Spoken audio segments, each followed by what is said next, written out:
লেবু, তুই বলতো দেখি তৃষ্ণা তো কাকের গল্পটা। স্যার আমার কাছ থেকে শুনবেন? তোর কাছ থেকে শুনবো না, তোর বাপের কাছ থেকে শুনবো আমি। বল তাড়াতাড়ি। স্যার একটা দিনের কথা, একটা জঙ্গলে একটা কাক ছিল। একটা কাক ছিল। একটা কাক ছিল। হ্যাঁ, আমি বুঝতে পারছি, একটা কাক ছিল। তারপর কি? স্যার একটা কাক ছিল মানে চলে গেছে, মানে টাটা গুড বাই। আরে স্যার যেটা চলে গেছে তার পেছনে পড়ে আছেন কেন? তাকে মনে করে কি লাভ? এই হারামদাদা লেবু, চুপ থাক চুপ থাক। লজ্জা শরম তো সবকিছু গিলে খেয়ে ফেলেছিস। ছোট ক্লাসের ছেলেটাকে যদি আমি বলি তৃষ্ণা তো কাকের গল্পটা বল, তাহলে সুন্দর করে বলে দেবে। এ লিসু, তুই দাঁড়া তো, তৃষ্ণা তো কাকের গল্পটা বল। স্যার আমি পারি না। তোদের একটারও লজ্জা শরম কিছুই নাই, সবকিছু বিসর্জন দিয়ে দিয়েছিস। একটা ছোট ক্লাসের ছাত্রকে বললে খুব সুন্দর করে বলে দিত। এই মদন, ছোট ক্লাসে যা, একটা ছোট্ট বাচ্চাকে নিয়ে আয়। আচ্ছা স্যার, যাচ্ছি। স্যার একটা জেনারেল নলেজের কোশ্চেন ছিল আপনার কাছে, বলবো? হ্যাঁ বলতো দেখি।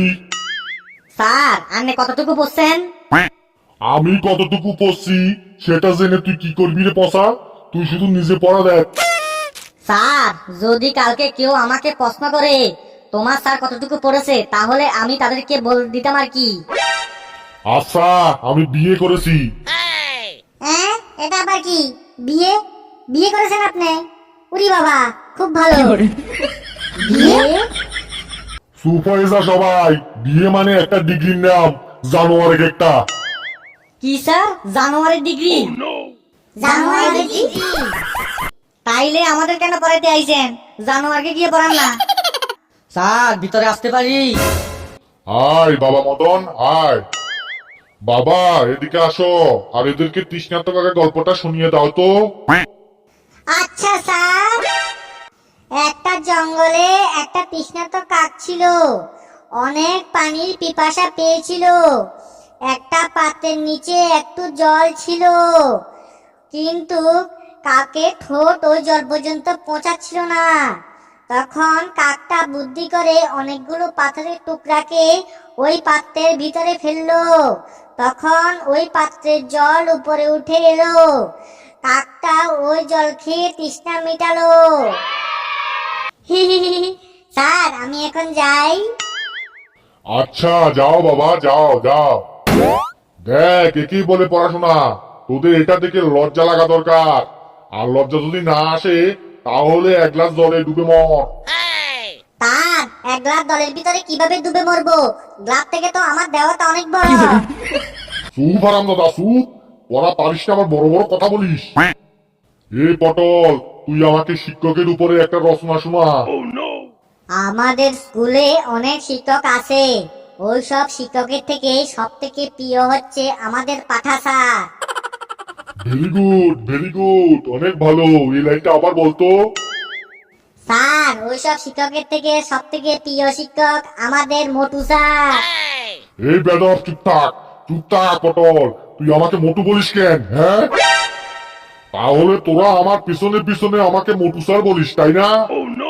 স্যার আপনি তো বলছেন সব সময় সত্যি কথা বলতে, তাই আমরা সত্যি কথাই বলছি। ঠিক আছে, তারপরে বল। আমাদের পাটা স্যারের মধ্যে অনেক ভালো গুণ আছে। বাবা অনেক সুন্দর। কি গুণ আছে রে?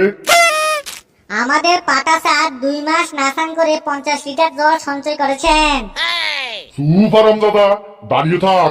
পড়াশোনা তো কিছুই পারিস না, শুধু শুধু আমার নামে বানিয়ে বানিয়ে বলিস।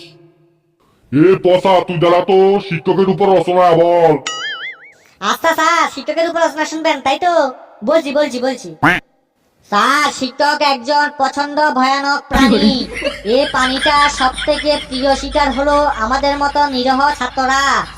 এই পানিটা বিশ্বের সব স্কুলে পাওয়া যায়। স্যার এই পানিটা 2টি চোখ আছে, যেটির কাজ হলো চোখগুলো বড় বড় করে আমাদেরকে ভয় দেখানো। আর এই পানিটার একটা নাক আছে, যে নাকটির কাজ হলো আমাদের টিফিন বক্সে কি আছে তার গন্ধ শোকা। এই পানিটার একটি মুখ আছে, যেটির কাজ হলো আমাদেরকে সবসময় হারামজাদা বলা। এই পানিটার হাতে লাঠি নামক একটি অস্ত্র আছে, যে অস্ত্রের প্রয়োগ করা তার জন্মগত অধিকার। এই পানিটার কাছে আজকে ক্লাসে এক্সাম আছে নামক একটা লুকানো অস্ত্র আছে, যেটি ব্যবহার সে তখনই করে যখন সে বাড়ি থেকে বইয়ের মার খেয়ে আসে এবং আমাদের উপর সে রাগটা ঝাড়ে। পরিশেষে আমি সবাইকে এটাই বলতে চাই, যেখানে এই ভয়ানক পানিকে দেখতে পাবেন দূর থেকে গুড মর্নিং বলে চলে যাবেন। এ হারামজাদা এদিকে আয় তো, পচা এদিকে আয়, এদিকে আয়, এদিকে আয়। তারে পতা দা দা মার খাওয়ার নিমন্ত্রণ দিয়েতে দা মাকে আয়। স্যার আমাকে কেন রেখেছেন স্যার? আমরা ভয়ানক পানি তাই না? এই নে, এই নে, এই নে। স্যার আর বলবো না, লাগছে স্যার, লাগছে।